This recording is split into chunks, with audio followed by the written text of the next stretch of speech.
안녕하세요. 어서들 들어오세요. 슬기로운 과학생활, 이번에는 화학편으로 한번 많은 분들과 소통하는 시간 가져보도록 하겠습니다.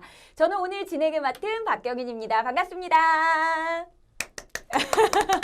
자, 보시는 분들 다들 반응해주고 계시는 거죠? 자, 오늘은요, 이 지구에 관련된 문제를 화학과 결부시켜서 한번 이야기를 해보려고 하는데, 여러분, 지구가 아파요, 지구를 살려주세요, 이런 얘기들 많이 들어보셨을 거예요. 이 자연재해가 어마어마하게 지금 심각하게 대두가 되고 있습니다. 여러분들 혹시 지구를 위해서 어떤 노력을 하고 계신가요? 저는 뭐 개인적으로 이제 일회용 컵이 아니라 텀블러를 가지고 다닌다라든지 아니면은 마트 같은 데 갈 때 비닐봉지가 아니라 에코백이라든지 종이 가방을 사용하는 거 이렇게 작게 노력을 하고 있는데요. 또 이 개인 한 사람뿐만이 아니라 뭐 기업이나 국가에서는 수소 자동차나 아니면은 친환경적인 에너지 개발을 위해서 많은 노력을 기울이고 있는 요즘입니다. 자, 그런데 이제 코로나19 상황입니다. 그러다 보니까는요. 우리가 지구를 안 괴롭히고 싶어도 괴롭힐 수밖에 없는 상황들이 지금 나타나고 있어요. 혹시 어제 야식 시켜 드신 분들 분명히 플라스틱 그릇으로 배달을 받으셨을 거고요. 저도 마찬가지입니다. 자, 비대면, 비접촉 시대가 오면서 이렇게 지구는 더 아파하고 있는 상황 속에 오늘 제가 함께할 분은요. 이런 지구를 위해서 노력하고 계신, 그리고 이 플라스틱 사용량을 줄일 수 있는 방법을 해답을 찾은 분과 함께하도록 하겠습니다. 바이오 플라스틱을 연구 개발하고 한국화학연구원 바이오화학연구센터장님이십니다. 황성현 박사님 모시고서 자세한 이야기 들어볼게요. 박사님 안녕하세요. 안녕하세요. 네, 박사님 반갑습니다. 자, 일단은요, 많은 분들께서 지금 이 언택트 방송이라고 하죠. 네, 온라인 방송으로 함께 해주고 계실 텐데요. 이 방송을 보시는 동안에 혹시 궁금한 이야기 아니면은 박사님께 여쭤보고 싶었던 이야기 댓글 달아주시면 박사님께서 답변해주는 시간까지 오늘 가져보도록 하겠습니다. 많은 참여 부탁드릴게요. 자, 그러면은 박사님 일단은 우리 본격적인 이야기에 앞서서 박사님께서 현재 연구하고 계신 것들이 어떤 것인지에 대해서 들려주시죠. 네. 안녕하세요. 저는 한국화학연구원 바이오화학연구센터에서 근무하고 있는 황성현이라고 하고요. 최근에 중국발 폐플라스틱 문제가 좀 심각하게 대두되고 있는데 저는 그거의 대체 수를 조금 연구하고자 소위 말해 사용하고 땅에 묻었을 때 썩는 생물성 바이오 플라스틱 연구를 주로 하고 있고요. 또 하나는 요즘 최근에 새벽 배송들 많이 시켜 드시죠. 근데 네. 그때 유통 과정에서 이렇게 제품이 상하는 경우도 많이 생기는데 그런 제품이 상할 경우에 대비해서 그것을 확인할 수 있는 안심 스티커와 관련된 연구들도 같이 진행해서 주로 사회 문제 해결하는 연구들을 수행하고 있다고 보시면 됩니다. 네, 박사님 말씀을 쭉 들어보니까 어쨌든 이 연구에 대한 목적이 우리의 삶의 질을 높여주고 조금 더 건강한 세상 속에서 살아가기 위한 그런 방향을 제시해 주는 게 아닐까라는 생각이 드는데 사실 저는 박사님 굉장히 익숙해요. 네. 박사님께서는 저를 처음 뵙겠지만 이 바이오 플라스틱을 개발을 하시면서 많은 뭐 미디어 매체라든지 언론 쪽에서도 인터뷰를 많이 하신 걸로 알고 있는데요. 근데 제가 박사님을 만나면은 꼭 여쭤보고 싶었던 게 우리가 플라스틱 없는 세상에서 살 수가 없을 것 같은데 이 플라스틱을 왜 사용하면 안 되는 건지, 왜 문제가 되고 있는 건지 근본적인 이유가 좀 궁금하더라고요. 예, 최근에 플라스틱이 어떻게 보면 플라스틱 키워드가 굉장히 부정적인 의미로 많이 맞아요. 자리를 잡았더라고요. 근데 사실 플라스틱이 처음 만들어졌을 때는 정말 인류의 이로운 제품으로 다가왔고요. 플라스틱이 처음 만들어졌을 때가 사실 19세기 말 정도니까 100년이 조금 넘게 지났습니다. 그때 사실 플라스틱의 기원을 잠깐만 설명드리자면은 사실 그때 미국에서 가장 큰 유명한 인기 있었던 스포츠가 당구라는 스포츠인데요. 그 당구를 스포츠를 하기 위해서 당구공을 사실 코끼리 상아로 만들었었습니다. 그러니까 코끼리를 굉장히 포획을 많이 하고 많이 죽였겠죠. 그쵸. 그래서 그것을 조금 대체하기 위해서 대체 소재 개발을 하자라는 시작이 플라스틱의 기원이 되었고 그 이후로 이제 뭐 PP나 PE나 우리가 흔히 나일론 같은 거 많이 쓰는데 그런 화학 플라스틱들이 많이 개발됐다고 보시면 됩니다. 근데 그때 플라스틱이 얼마나 이로웠냐면 실질적으로 보통 대중화가 조금 많이 어려웠던 것들이 대중화가 됐는데요. 특히 뭐 첫 번째로는 귀족 중심의 연극 문화 이런 것들이 이제 많이 있었다면은 그것을 필름이라는 것을 개발을 하면서 영화가 나오기 시작합니다. 필름도 플라스틱인 예, 거죠? 맞습니다. 그래서 네. 플라스틱으로 필름을 만들었기 때문에 영화라는 산업이 활성화가 됐던 거고요. 그다음에 자동차도 예전에는 굉장히 무거운 쇠로만 이제 움직일 수 있어서 오히려 휘발유나 경유들이 더 많이 사용이 되고, 그리고 금속 자체가 많이 있지 않다 보니까 네. 자동차 대중화에 굉장히 어려움이 있었었는데, 그걸 경량화시킬 수 있었던 게 바로 플라스틱이라는 제품이고요. 네. 그렇기 때문에 조금 보급화되는데, 대중화되는데 쉽게 됐다라고 보실 수 있고, 그리고 감염병 시대에 있어서 예전에도 주사기라는 것이 없었을 때는 약이 개발돼도 그거를 쉽게 보급할 수 있는 게 좀 어려웠었는데, 그런 전염병들이 솔직히 또 약을 쓰면서 문제가 될 네. 수도 있었거든요. 근데 플라스틱이라는 일회용 용기가 나오면서 주사기가 나오고 하면서 그런 전염병들을 막을 수 있는, 그래서 굉장히 인류에 네. 이로운 것이 플라스틱이었습니다. 근데 갑자기 왜 플라스틱만 치면 이렇게 안 좋은 일들이 나올까라고 그러니까요. 보시면 네. 사자성어가 떠오르는 게 과유불급이다. 너무 많이 만들었고요. 플라스틱이 싸다 보니까 어느 누구나 손쉽게 접할 수 있어서 이런 것들이 쓰고 버리는 데 있어서 플라스틱의 장점과 단점은 안 썩는다라는 데 있습니다. 그러니까 네. 이것들이 많이 쓰고 버려지다 보니까 이제는 장점보다는 단점이 더 많은 시대가 되지 않았나, 예, 그렇게 생각합니다. 네, 그러니까 박사님 말씀만 쭉 들어봐도 진짜 플라스틱은 좋은 점이 너무 많아요. 값도 싸고 자동차의 무게도 낮춰줄 수 있고 가볍고, 예. 그다음에 뭐 모양 변형도 쉽고요. 색깔도 뭐 알록달록하게 만들 수 있잖아요. 그렇죠. 근데 이제 문제가 되는 게 안 썩어서잖아요. 그죠. 네, 이게 대체 어느 정도이길래 이런 문제까지 지금 화두가 되는 거예요? 플라스틱 종류마다 조금 다르긴 한데 요즘 뭐 조사에서 보시면은 많이 안 썩는 것 같은 경우 500년 걸린다라고 보통 얘기를 하고요. 그러니까 이렇게 계속 사용량은 늘어나는데 안 썩으니까 문제가 되지 않습니까? 네. 그동안 그런 플라스틱을 만들어서 과연 얼마나 생산을 했을지 한번 생각은 해보셨나요? 제가 그 수치를 뭐 정확하게 알지는 못하겠지만 예. 제가 오늘 그래도 플라스틱이 주제이기 때문에 나 그럼 오늘 플라스틱 한번 안 써보자라고 했거든요. 근데 저도 모르게 쓰고 있었던 게 세면대 필터도 플라스틱이더라고요. 예, 예, 맞습니다. 우리가 눈에 보이지 않는 게 너무 많으니까 뭐 가능을 할 수 있을까 싶은데요. 그래서 제가 좀 자료 좀 조사를 했는데 여기 네. 보시면은 제가 자료를 하나 좀 띄워놨었습니다. 네. 최근에 조지아 대학교에서 사이언스에 낸 논문에 관련된 내용인데 최근 그 플라스틱을 이제 만들어서 지금까지 얼마나 생산했을까라고 봤었을 때 한 83억 톤 정도를 생산을 했고요. 네. 그 중에 이제 63억 톤 정도가 쓰레기로 배출이 됐다라고 보고를 하고 있습니다. 이 얘기는 지금 다시 말하면 재활용률이 한 9% 수준 정도밖에 안 되고요.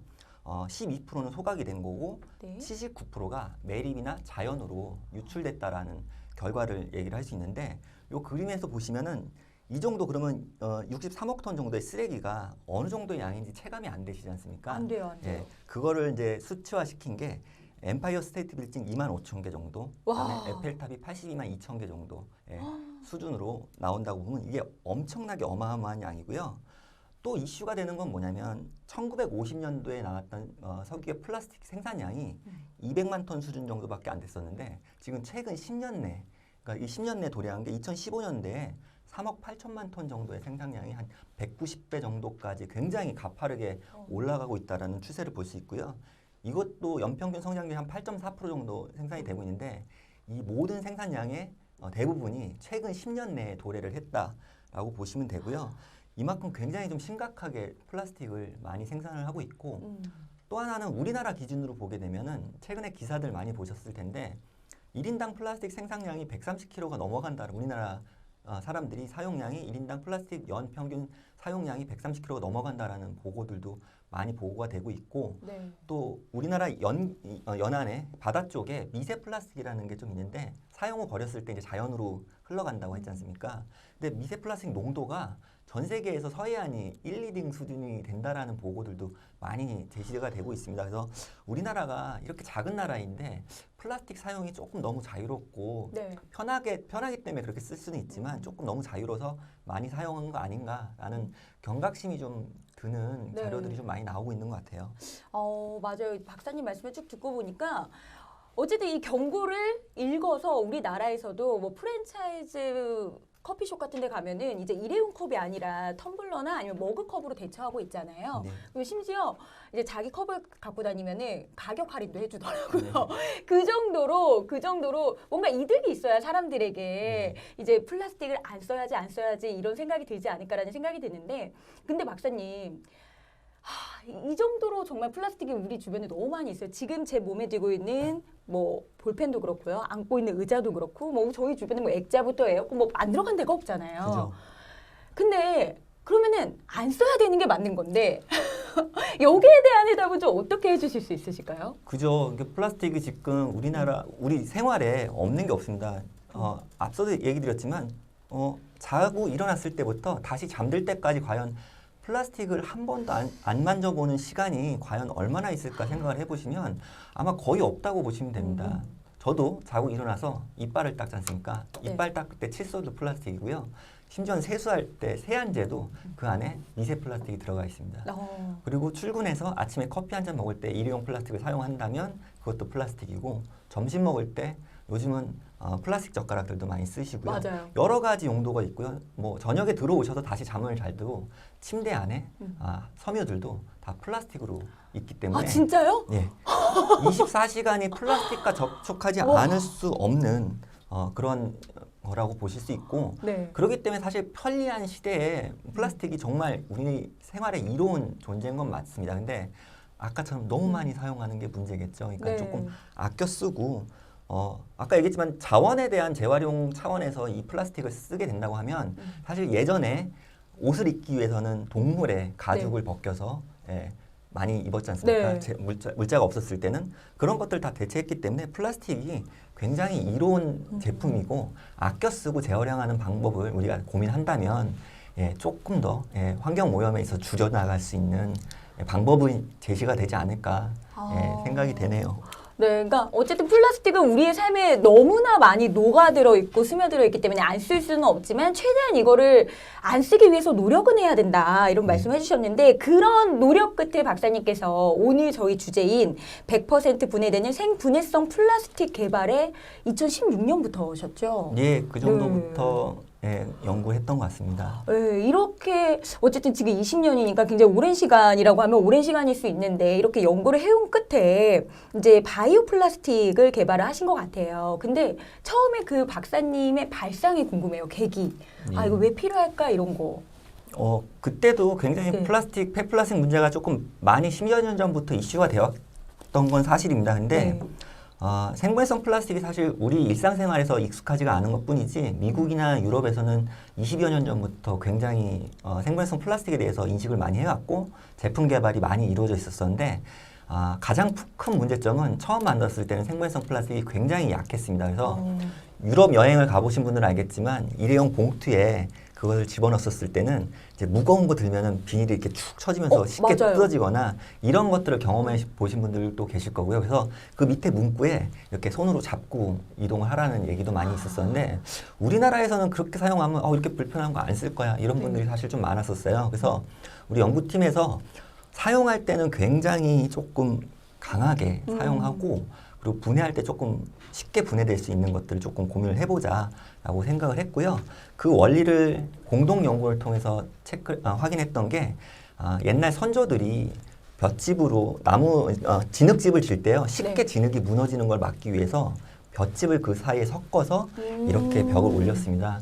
그게 이제 볏짚이 진흙의 보강제 역할을 한다라고 보시면 되는데 그런 것들이 예전에 굉장히 많이 활용이 됐었었는데 이거를 그럼 플라스틱에 한번 적용하면 어떨까라고 생각해서 우리 주변 자연계에 굉장히 많이 존재하는 셀룰로스나 키틴, 개껍데기라고 보통 얘기를 하는데 그런 것들을 굉장히 나노화시켜서 머리카락이 한 10,000분의 1 수준 정도의 굉장히 나노물질로 나노화시켜서 그것을 생분해성 플라스틱에 효과적으로 분산을 시킬 수 있다면 뭐 강한 플라스틱이 한번 나오지 않을까라는 생각을 해서 만들어 본 결과 저희가 2016년에 좋은 결과를 낼 수 있었습니다.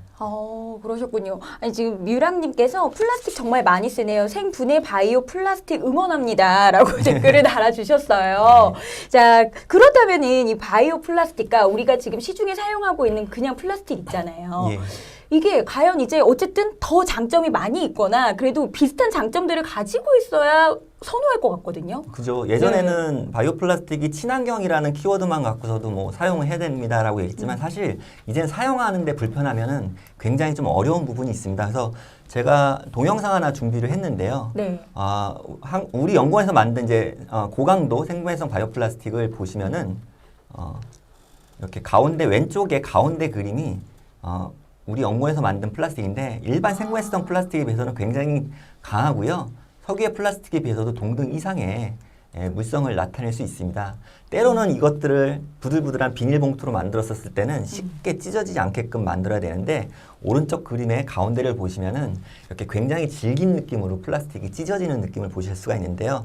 이런 것들이 아까 설명한 나노셀룰로스를 굉장히 플라스틱이 효과적으로 분산을 시키면 이렇게 질긴 플라스틱을 만들 수 있다라고 보시면 되겠습니다. 그러니까 가운데 화면이 이제 박사님께서 개발하신 바이오 플라스틱인데 그렇다면은 이제 비닐봉지 사용 줄이기, 일명 뭐 봉다리라고 하는 것처럼 네, 그거 사용 줄이기를 정말 뭐 전국에서도 많이 실천하고 있고 외국에서도 그런 걸로 알고 있는데 그리고 처음에는요 비닐봉지 사용 줄이자 해가지고 박스 포장하는 걸로 이제 막 대체되고 있잖아요. 네. 근데 비닐봉지의 장점을 가지고 오면서 저희가 계속해서 사용할 수 있다면 이거보다 더 좋은 건 없을 것 같다라는 생각이 들어요. 근데 그러면은 이 플라스틱이 개발이 됐어요. 그러면 이게 완전하게 자연으로 돌아가는 게 100%인가요? 예, 그 기간에 그러니까 그 사용 용도에 따라서 조금 다를 수가 있고 네. 분해 속도를 조절할 수 있는 연구들도 좀 기술을 개발을 하고 있는데요. 자연으로 돌아갈 수 있는 거는 과학적으로 일단 검증이 된 거고요. 그래서 저희가 한번 갖고 와봤습니다. 실질적으로 어떻게 생겼는지 한번 보시라고 이렇게 네. 저희가 맨 처음 개발했던 처음 제품을 좀 보여드리려고 갖고 왔는데 이렇게 보시면 사용했을 때 굉장히 질긴 소리도 이렇게 탄탄한 소리들이 나는데요. 이런 것들이 굉장히 조금 질긴 소재들로 보는데 이것들을 과연 땅에 묻었을 때 분해가 되는지가 궁금하시지 않습니까? 그쵸. 그래서 그거를 조금 저희가 동영상을 조금 준비를 했습니다. 네. 그래서 보시면은 왼쪽 같은 경우 처음 사용했을 때 비닐을 땅에 묻기 전에 굉장히 질긴 느낌인 거 보실 수가 있고요. 오른쪽이 90일 정도 됐을 때 느낌입니다. 사실 특정 조건에서는 180일 정도면은 저 비닐이 아예 흐물흐물한 것들도 없어지게끔 네. 굉장히 토양에서 깔끔하게 없어지는 것을 확인할 수 있고요. 물론 이런 조건들이 사용 용도나 뭐 비닐을 만들 경우에 더 빨리도 될 수 있고 조금 딱딱한 물질 같은 경우는 시간이 더 오래 걸릴 수도 있지만 최종적으로는 물과 이산화탄소로 분해돼서 자연으로 돌아갈 수 있다라는 그런 동영상이라고 보시면 되겠습니다. 그러니까 플라스틱이라고 하면은 무조건 자연 재원인이다. 너무 오남용한다. 이렇게 인식이 됐는데 박사님께서 개발하신 플라스틱은 플라스틱 장점은 가져오고 자연도 손상시키지 않는 그런 장점을 가지고 있는 것 같아요.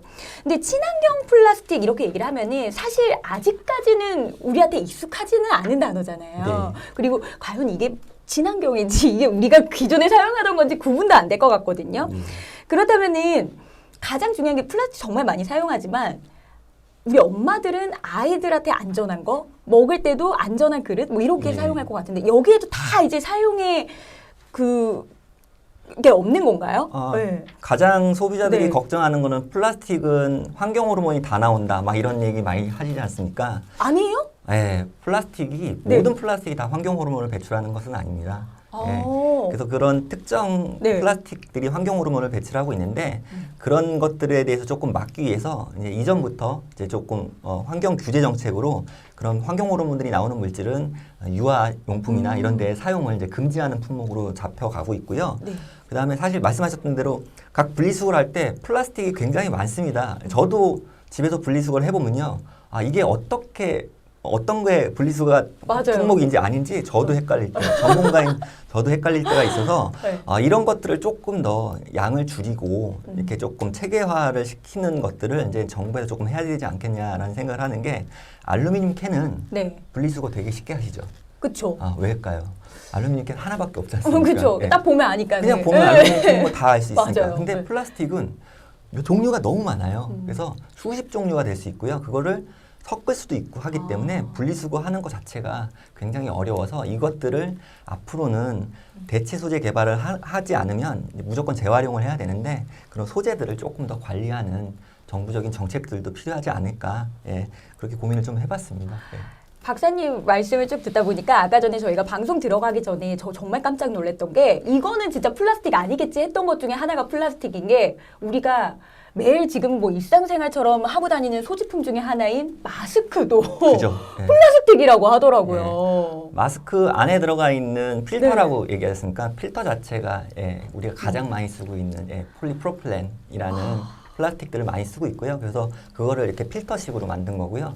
관련된 모든 마스크의 모든 내용들이 다 플라스틱이라고 보시면 되고 일부러 첫 마스크를 쓰지 않으시면은 대부분 다 플라스틱이라고 보시면 되고 1년 정도 된 것 같아요. 코로나가 이렇게 온 게. 맞아요. 과연 우리가 마스크 사용량이 얼마나 될까? 저도 아직까지 통계적으로 확인을 못 해봤는데 굉장히 좀 많은 양이 이렇게 플라스틱 사용하고 버려지지 않았을까? 마스크만 가지고서도 굉장히 저희가 심각하게 받아들여야 될 내용인 것 같아요. 그렇죠. 뭐 1년 365일 코로나가 1년이 만약에 됐다라고 하면은 한 사람당 일회용으로 썼다라면 어쨌든 365장의 마스크 그 플라스틱은 그쵸. 사용을 한 통계가 나중에 나올 수도 있겠네요. 네. 자, 그렇다면 이제 박사님께서 어쨌든 바이오 플라스틱을 개발을 하셨는데 그렇다면은 뭐 기존에 이제 뭐 라면 봉지라든지 뭐 과자 봉지 뭐 플라스틱 이런 것들이 자연에서 썩는데 뭐 100년, 300년, 500년 이렇게까지 바라보고 있는데 이 플라스틱을 완벽하게 분해되기 위해서는 한 어느 정도의 시간이 필요한가요?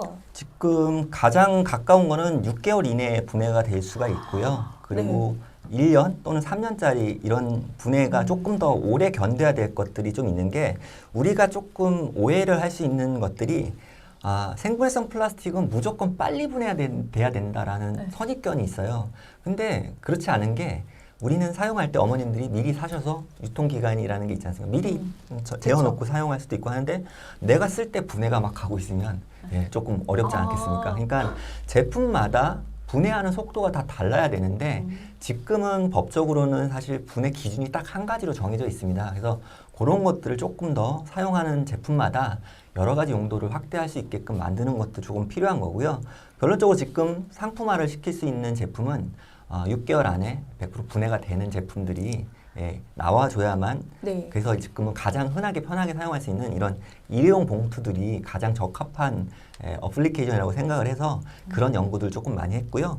저희도 그거의 일환으로 이렇게 상업화를 할 수 있게끔 시범 사업을 많이 하고 있어서 이렇게 봉투를 이런 것들 조금 저희가 많이 하고 있는데 이런 봉투들을 만들어서 시민들한테 보급을 하고 이런 것들이 굉장히 얼마나 이로운지에 관련된 시범 사업을 진행을 하고 있습니다. 그래서 저희가 목표로는 3년 안에 기업들이 상용화를 시켜서 시민들이 쉽게 사용할 수 있게끔 하는 게 목표로 삼고 있습니다. 정말 빨리 그 3년이라는 시간이 빨리 와가지고요. 이 시간이 단축될 수도 있는 거죠. 그렇게 그쵸? 많이 관심 가져주시고 생분해성 플라스틱에 대한 인식이 더 좋아진다고 하면 기업들이 더 공격적으로 연구를 할 거고요. 제품을 생산할 거니까 그러면 그 기간이 훨씬 더 단축된다고 보시면 되겠습니다. 하루빨리 이런 플라스틱을 사용할 수 있었으면 좋겠다라는 생각이 드는데 그렇다면 지금 현재 개발하고 있는 이 바이오 플라스틱의 그 활용 범위나 규모도 좀 궁금하거든요. 일단은 저희가 잠깐 얘기 드렸지만 모든 석유계 플라스틱을 지금 우리가 개발한 생분해성 플라스틱으로 다 대체한다라는 것은 안 됩니다. 현실적으로. 그래서 지금 가장 시민들이 쉽게 적용할 수 있는 것부터 가는 거고요. 오래 쓰실 수 있는 것들은 오래 쓰고 재활용하는 게 좋습니다. 그러니까 생분해성 플라스틱이 나온다고 해서 모든 플라스틱이 다 대체한다. 이것은 현재는 좀 어렵고요. 제가 자료를 하나 조금 준비를 했는데 우리가 지금 환경부에서 나오는 흔하게 재활용 제품 또는 비활용 제품들이 이렇게 많이 나와 있어요. 그래서 우리가 보통 아파트에서 내려가서 분리수거할 때 요거 보시고서 많이 분리수거 하시지 않습니까? 맞아요.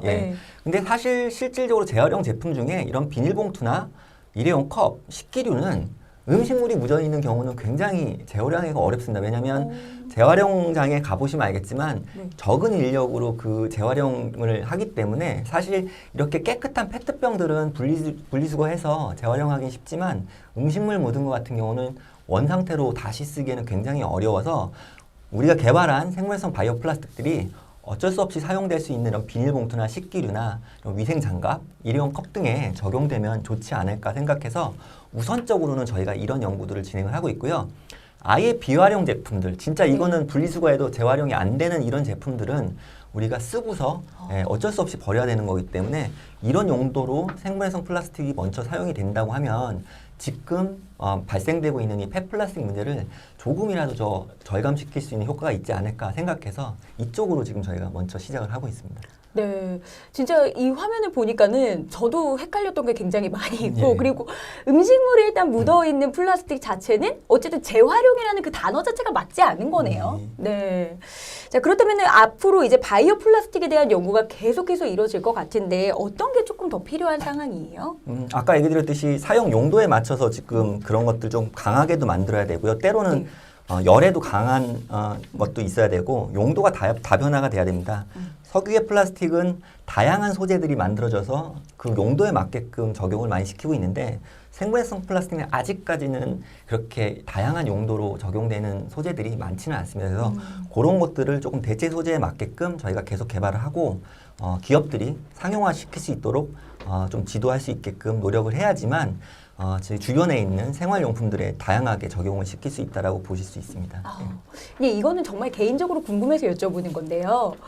박사님도 그럼 플라스틱 많이 사용 안 하려고 노력하고 계신가요? 노력은 많이 하는데 현실적으로 저도 이렇게 외부에 와서 네. 정말 중요한 거는 일회용 컵들도 사실 많이 쓰면 안 됩니다. 맞아요. 우리 지금 네. 저도 이렇게 물을 마시려고 일회용 컵을 갖고 왔는데요. 일회용 컵 안에 제가 텀블러를 갖고 다니는데 네. 다 다닐 수가 없어서 현실적으로 급할 때는 쓸 수밖에 없는데 맞아요. 네. 일회용 컵 안에도 코팅되어 있는 게 플라스틱입니다. 어머, 네. 웬일이야, 진짜요? 예. 이게 예. 종이컵이라고 생각을 했는데 예. 그 안에도 플라스틱이 어쨌든 적용이 돼 있는 거예요. 있습니다. 그래서 굉장히 플라스틱이 여러 군데 많이 쓰고 있기 때문에 아껴야 되고요. 정말 네. 그래서 대체할 수 있는 게 있다면 가급적이면 그런 것들도 이런 거에 분해가 되는 플라스틱이 적용이 된다면 정말 환경을 지킬 수 있는 일이 네. 아닐까 생각합니다. 그러니까 이게 플라스틱인지 아닌지 인지를 하고 쓰냐 안 쓰냐도 굉장히 이 사용량을 늘리냐 줄이는 데 도움이 많이 될 것 같아요. 네. 사실 나 플라스틱 안 써, 나 종이컵 써 이랬는데 이것도 플라스틱이었다고 하면 어쨌든 저는 쓴 게 돼버리니까. 네. 자, 정말 이 플라스틱 때문에 진짜 쓰레기와의 전쟁이 펼쳐지고 있는 것 같아요. 재활용센터 가면은 사람 키보다 더 높게 이렇게 산처럼 예, 쌓여있다고 맞습니다. 그러더라고요. 하루빨리 진짜 이 바이오 플라스틱이 많은 분들의 손에 좀 쥐어지는 날을 응원하도록 하겠습니다.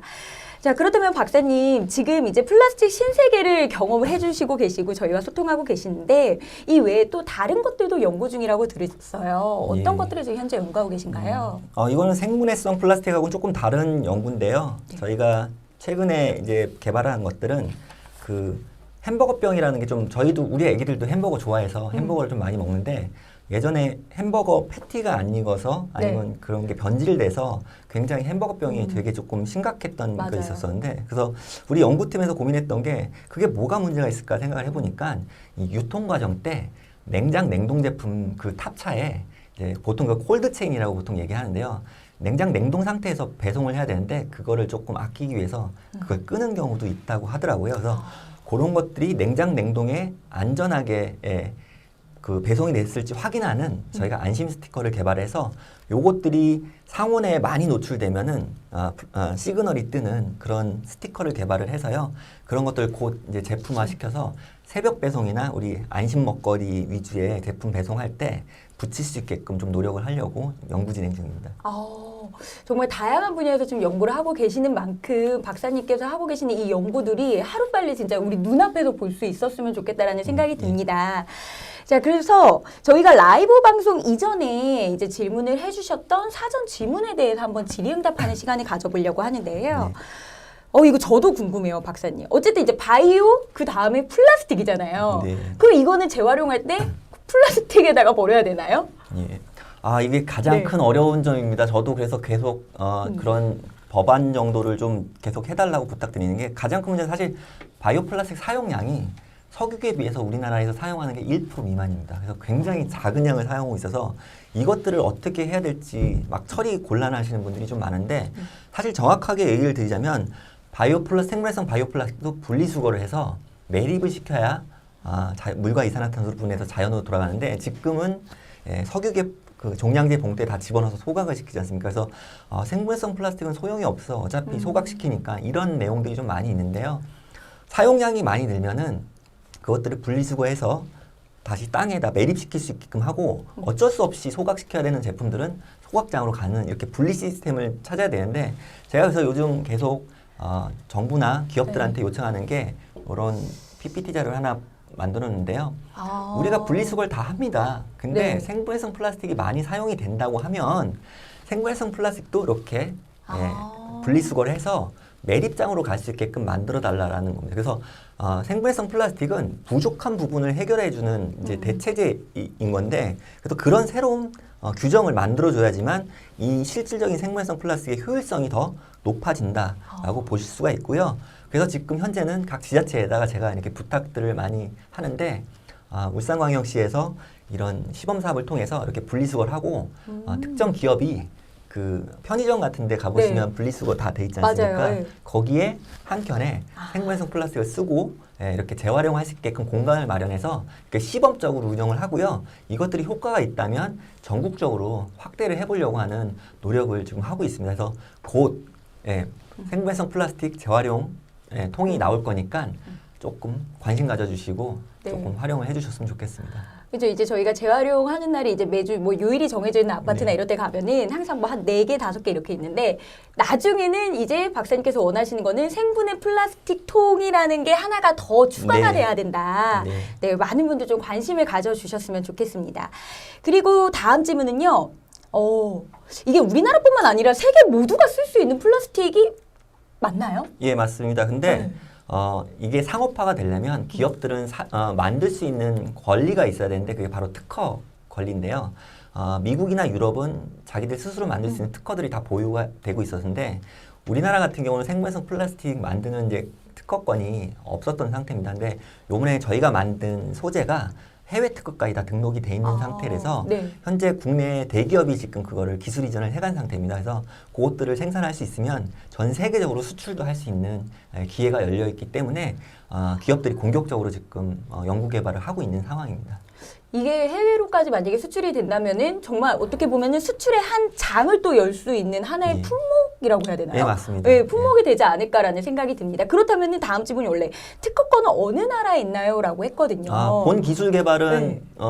국내 기업이 갖고 있고요. 국내 기업이 오히려 이제는 해외로 수출하려고 목표를 잡고 지금 해외에 있는 기업들과도 굉장히 연구 활동도 활발하게 하고 있고 네. 결국은 제품이 빨리 만들어져야지 수출을 할 수 있는 거기 때문에 지금 제품 생산 안정화에 관련된 연구들을 굉장히 노력해서 진행을 하고 있고 아까 얘기했던 3년 안에 그걸 만들기로 했는데 그것을 많은 관심 가져주시면 더 줄일 수 있는 기회가 생길 거라고 봅니다. 네. 자, 우리나라 기술력 수준은 지금 현재 어느 정도에 와 있는지 궁금하다고 하십니다. 바이오 플라스틱 종류가 여러 종류가 있습니다. 그 원료에서부터 추출하는 물질에 따라 조금씩 다른데요. 우리가 흔하게 주변에 식품 용도로 만드는 옥수수계 플라스틱이라고 들어보셨는지 그 모르겠는데 빨대 요즘 사용하지 않아요? 그죠? 커피숍 네. 가서 보면은 빨대 같은 거 보는데 그게 옥수수로 만든 플라스틱인데요. 그리고 때로는 이제 머핀 같은 거 이렇게 비닐 포장되어 있는 네네. 것들도 다 옥수수계 플라스틱으로 만들고 네네. 있고요. 그거는 아쉽게도 국내 기업이 생산을 못 하고 있습니다. 그리고 너무 기술도 아직까지 연구 단계는 있는데 생산할 수 있는 기회가 조금 없어서 그런 것들은 조금 더 활발하게 진행을 해야 되고요. 최근에는 미생물에서 만드는 플라스틱은 한 기업이 이제 생산을 하겠다라고 이제 얘기를 해서 그런 것들이 활발하게 진행이 되고 있고 본 기술 개발된 것도 미생물 플라스틱과 옥수수계 플라스틱 말고 다른 종류의 플라스틱인데 그것들도 지금 이제 활성화되고 있어서 선진 기업 대비 생산을 할 수 있는 기술들은 한 80% 수준까지 올라왔다라고 보시면 되고요. 그 안에 3년 안에 이거를 기술 격차를 빨리 줄이려고 하는 것들이 이제 기업의 목표입니다. 그거에 지금 현재 열심히 노력하고 계신 한 분이 우리 네, 박사님이시잖아요. 같이 협업해서 열심히 노력하고 있고요. 그래서 선진 기업들 보통 반도체나 이런 네. 전자통신 같은 경우는 굉장히 기술 격차에 대한 것들이 벌어지면 벌어질수록 점점 멀어지는데 다행히 바이오 플라스틱 분야는 신기술 분야고 이게 시작된 지가 얼마 안 되기 때문에 우리가 조금 더 열심히 하면 금방 격차를 따라잡을 거라고 생각합니다. 네. 지금 이제 라이브 하는 동안에 질문이 하나 들어왔어요. 이거는 이제 박사님께 개인적으로 여쭤보고 싶은 질문인 것 같은데 이걸 개발하시면서 혹시 어려웠던 부분이라든지 아니면 좀 재밌었던 에피소드 뭐 자랑할 만한 거 뭐 이런 거 있을까요? 어려운 거는 많아서 연구라는 게 하다 보면 정말 거의 플라스틱 합성을 거짓말 안 하고 한 천 번은 한 것 같아요. 어. 이게 쉽게 나오지가 않고 되게 조금 그런 연구를 하다 보니까 사실 지칠 때가 많습니다. 근데 그렇죠. 어느 학생은 스트레스 어떻게 푸시냐고도 여쭤보고 하는데 네. 연구자들이 의외로 간단한 게 어렵다가 그거 하나 개발돼서 성공하면 그동안에 고생했던 것들이 다 보람이 해결되는 느껴지죠. 네. 거고요. 또 연구자들끼리도 충돌이 좀 많지 않습니까? 안 나오면 잘 되면은 정말 잘 되는데 이게 공동 연구라는 게 안 되면은 마치 예타신 것 같고 맞아요. 그럴 것 안 같아요. 되다가 네. 그런 것들이 개발되고 나면은 그 섭섭했던 감정들이 모두 다 없어져서 결국은 좋은 연구를 빨리 성공해야 모든 게 다 잘 된다. 그래서 에피소드는 정말 그런 것들이 반복에 되는 일상이 네. 되고 나서 끝났었을 때 어느 누구도 그거에 대해서 불만을 안 가졌던 거. 어. 그게 가장 저희한테는 행복이고 네. 좋았던 것 같습니다. 네. 어쨌든 이렇게 많은 분들의 의견이 있었기 때문에 또 성공적인 결과까지 나올 수 있지 않았나라는 생각이 듭니다. 마지막으로 박사님, 일단은 이제 많은 분들께 조언의 말씀이라고 해야 되나요? 좀 바라는 점 있으시면은 한마디 부탁드릴게요. 최근 코로나 사태 때문에 일회용품을 이제 안 쓰는 시대가 올 건가라고 보면 사실 조금 어렵지 않을까요? 개인 안전 관리도 있어야 되고 여러 가지 문제가 좀 심각한 부분도 있어서 일회용품 사용을 자제하는 법안은 나오겠지만 아예 사용 금지는 이제 더 이상 힘들지 않을까 봅니다. 근데 그렇다고 해서 우리가 플라스틱을 오남용하는 것은 있어서는 안 될 것 같고요. 네. 그래서 항상 얘기 드리지만 생분해성 플라스틱이 모든 플라스틱 문제를 해결하는 것은 아닙니다. 그러니까 지금 쓰고 계신 플라스틱들 정말 아껴 쓰시고 재활용에 적극적으로 동참해 주시고 어쩔 수 없는 플라스틱, 일회용 플라스틱을 사용할 때도 조금만 줄여주시고 그걸 생분해성 플라스틱으로 활용해 줄 수 있으면 우리 폐플라스틱 문제를 조금 해결하는 데 도움이 될 것 같고요.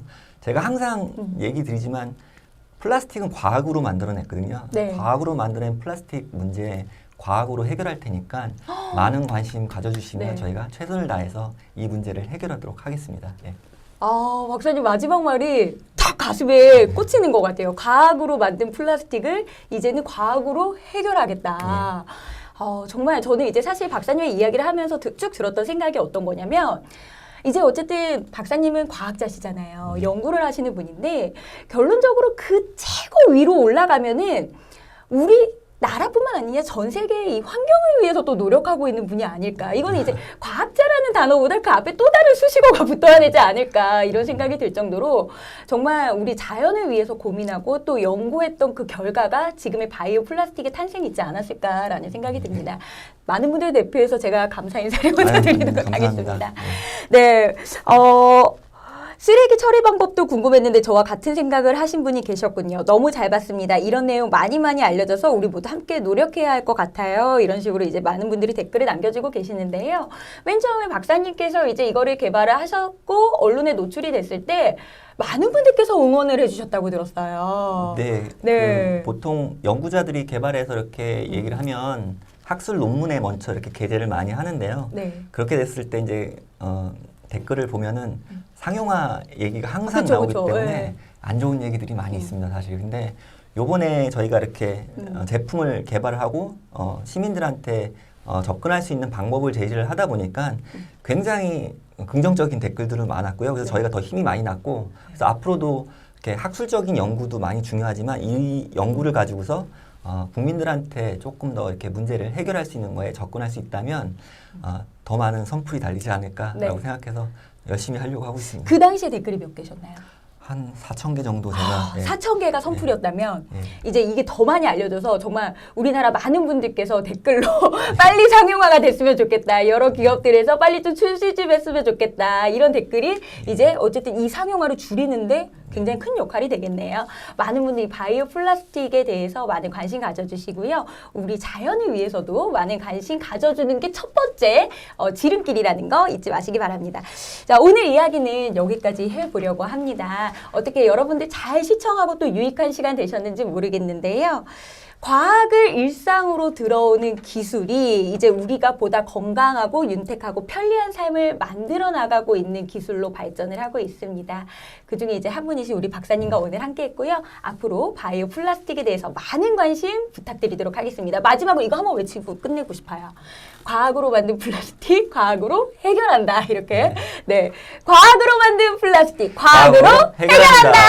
네, 지금까지 저는 박경인이었습니다. 예, 감사합니다. 저는 황성현이었습니다. 예, 감사합니다. 네, 감사합니다.